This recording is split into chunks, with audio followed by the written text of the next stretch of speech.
नमस्कार, मी कुमार आशीर्वाद, जिल्हाधिकारी सोलापूर। आता शासनद्वारे जनसमर्थ पोर्टल म्हणून एक नवीन पोर्टल लॉन्च करण्यात आलेलं आहे।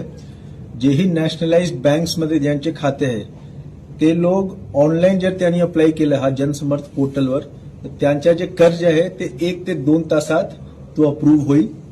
त्यासाठी आधार कार्ड आवश्यक आहे, फार्मर आयडी, ॲग्रीस्टॅकमध्ये फार्मर आयडी आपला असला पाहिजे आणि बँक पासबुक आपल्याकडे असला पाहिजे। आता पुढच्या आठवड्यापासून प्रत्येक सीएससी ऑपरेटर, ग्रामपंचायतकडे जे ऑपरेटर असतात आणि सेतू कार्यालयामध्ये आम्ही कॅम्प सुरू करणार तालुका कृषी अधिकारी आणि तहसीलदार मार्फत।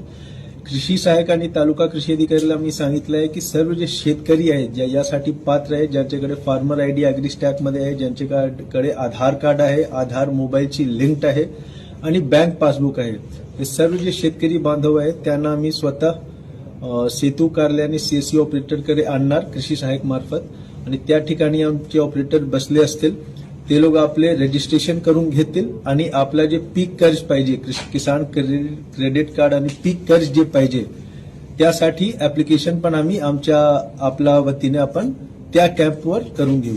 तर माझी सर्व शेतकऱ्यांना विनंती आहे की आपले फार्मर आयडी ॲग्रीस्टॅकमध्ये नंबर 1 ॲग्रीस्टॅकमध्ये फार्मर आयडी तयार करून घ्यावे आणि आधार कार्ड, बँक पासबुक आणि ज्या मोबाईल आधारशी लिंक्ड आहे ते मोबाईल घेऊन आमचे कॅम्पमध्ये यायचे।